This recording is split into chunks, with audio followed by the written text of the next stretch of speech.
ញញឹមស្រមលែបើបើឃើញភ្លាមហើយទុកចិត្តស្ទើរមិនបានសាច់សជាងសភៅតែបើចង់ចាយចៅយកបើឲ្យបានយោនធ្វើជាគូសកលបងឲ្យនាងស្គាល់អារម្មណ៍សុខសាន្តបើនាងប្រមែនបើស្ម័គ្រជូនបើដើរលេងកំសាន្តមិនខ្លះអូនអត់ដឹងតែបងប្រាប់មានចិត្តបែកខ្សែបីមានអាយ៉ៃរងបងមានទាំងស្គរដៃមានស្លាយត្រង់ពេលឡបាយបជាប្រៃបងគុញចោលឈុំក្មេរត់សម័យថ្មីមិនដែលភ្លេចចំនួនមុនមានអាគារតូចធំលូតលាស់ឲ្យរាល់ថ្ងៃហួរខ្មាញ់សាមគ្គីជាតិយើងនឹងជោគជ័យសៀមរៀបស្រុកខ្ញុំមានភាសាប្រឹកប្រែងមាននំណាំប្រមោផលធម្មជាតិថ្មីថ្មីរណ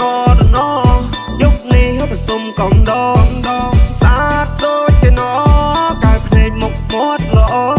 នាងសាតទៅចុងដៃរហូតដល់ចុងជើងចុងកែមក្រងកូនព្រមមិនទ្រុំមិនចេះពើឃើញគេស្លៀកពាក់អញ្ចឹងកុំថាគេទុំនឹងគេចេះជួយដាមបាជាជួបបង្កាត់ភ្លើងវាមកចំហានទៀងទាត់មកទៅវត្តទៅវ៉ាទៅមួយឆ្នាំម្ដងទៅបានជួបគ្រួសារត្រឡប់ទៅស្រុកចូលស្រែចំការជួបអ៊ំជួបមីជួបទុកយាយលោកតាវាមកចំហានទៅវត្តក្រែងជូនម៉ាក់ប៉ាសុំសេចក្តីសុខជូនក្រុមគ្រួសារសូមមកជួបស្នេហ៍សូមមកជួបស្នេហាជាប់ឆ្នាំថ្មីចំពោះលោកជុំបណ្ដាការញញឹមស្រមលែបើបើឃើញភ្លាមហើយទុកចិត្តស្ទើរមិនបានសាច់សជាងសភៅតែបើចង់ចាយចៅយកបើឲ្យបានយោនធ្វើជាគូសកលបងឲ្យនាងស្គាល់អារម្មណ៍សុខសាន្តបើនាងប្រមែនបើស្ម័គ្រជូនបើដើរលេងកំសាន្ត25ខែក្រុងប៉ុណ្ណឹងបស៊ីផុយ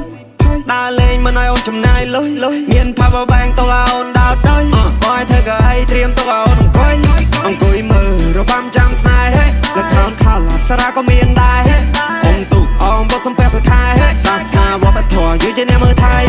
ការគោរពដឹងគុណអបសរដិតតាំងអស្សាឡាមអាឡៃកុំពេលដែលជួបខ្មែរអ៊ីស្លាមជនជាតិភាគតិចហើយនៅកម្ពុជាក្រោមពួកយើងសិតតែជាខ្មែររួមដូចគ្នាជាចង្កោមលើកដៃសំពះត្រូវចេះគោរពអរគុណមុននឹងចង់ឲ្យគេស្រឡាញ់ទៅចេះគោរពគេមុនចេះគោរពគេហើយទៅចេះគោរពខ្លួនឯងកុំធ្វើរឿងអាវ៉ាសាយប្រយ័ត្នតែខ្មាស់គេឯ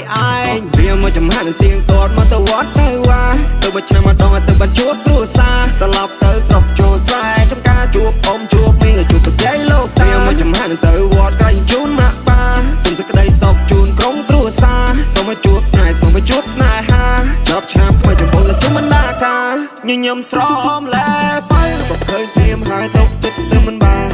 សាច់សជាងសភៅតែបើចង់ចាយចៅយក